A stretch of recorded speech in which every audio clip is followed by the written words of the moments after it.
এবার মানবতাবিরোধী অপরাধের মামলায় গ্রেপ্তার দেখানো হলো শহীদ রাষ্ট্রপতি জিয়াউর রহমান হত্যা মামলার আসামি সাবেক সেনা কর্মকর্তা মুজাফফর হোসেনকে।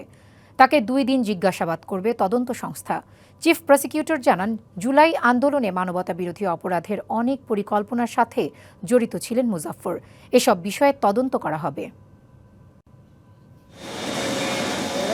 বৃহস্পতিবার সকাল 9:30 মিলিটারি পুলিশের একটি গাড়িতে আন্তর্জাতিক অপরাধ ট্রাইব্যুনালে হাজির করা হয় সাবেক রাষ্ট্রপতি শহীদ জিয়াউর রহমান হত্যা মামলার আসামি মোজাফফর হোসেনকে। দুপুর 1:15টার দিকে তাকে তোলা হয় এজলাসে। পরে মানবতাবিরোধী অপরাধের মামলায় মোজাফফরকে গ্রেপ্তার দেখিয়ে 2 দিনের জিজ্ঞাসাবাদের অনুমতি দেয় ট্রাইব্যুনাল। আমরা 2 দিনের জন্য তাকে এটাকে আপনার রিমান্ড বলেন অথবা সেমভাবে জিজ্ঞাসাবাদ যে অবধি বলেন তাকে ইন্টারোগেশন আমাদের আইনে যেভাবে করা আছে তাকে ইন্টারোগেশনের জন্য আমাদের ট্রাইব্যুনালের ইনভেস্টিগেটিভ অফিসার তিনি যে কোনো সময় পরপর 2 দিন তিনি জিজ্ঞাসাবাদ করতে পারেন অথবা তিনি একদিন করেও জিজ্ঞাসাবাদ করতে পারেন। সেই জিজ্ঞাসাবাদের পরে প্রাপ্ত তথ্যের ভিত্তিতে আমাদের প্রয়োজনীয় পরবর্তী কার্যক্রম করা।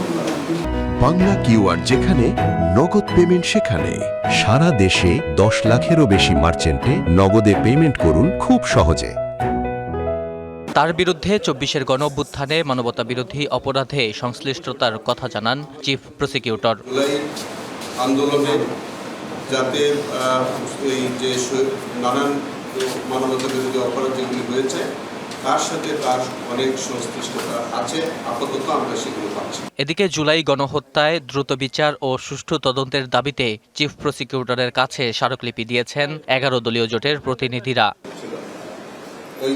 পরে চিফ প্রসিকিউটর জানান, আমির হোসেন, দীপুমণি সহ আওয়ামী লীগ নেতাদের বিরুদ্ধে তদন্ত শেষ হয়েছে। শিগগিরই আনুষ্ঠানিক অভিযোগ দাখিল হবে। দীর্ঘ 1.5 বছর ইনভেস্টিগেশন শেষ হচ্ছিল না। আমি 2-1 নাম বলি, যেমন আমির হোসেন, আমু, দীপুমণি, এরকম কয়েকজন। আমি প্রত্যেকটার রিপোর্ট ইনশাল্লাহ আমি রেডি করেছি। এইগুলি আমার অলরেডি রিপোর্ট আমার হাতে চলে এসেছে যে আমি 1 বছরের মধ্যে জুলাইয়ের যত মামলা আছে সব ইনভেস্টিগেশন রিপোর্ট এবং জাজমেন্টের মধ্যে দিয়ে এগুলো আমরা নিষ্পত্তি করতে চাই।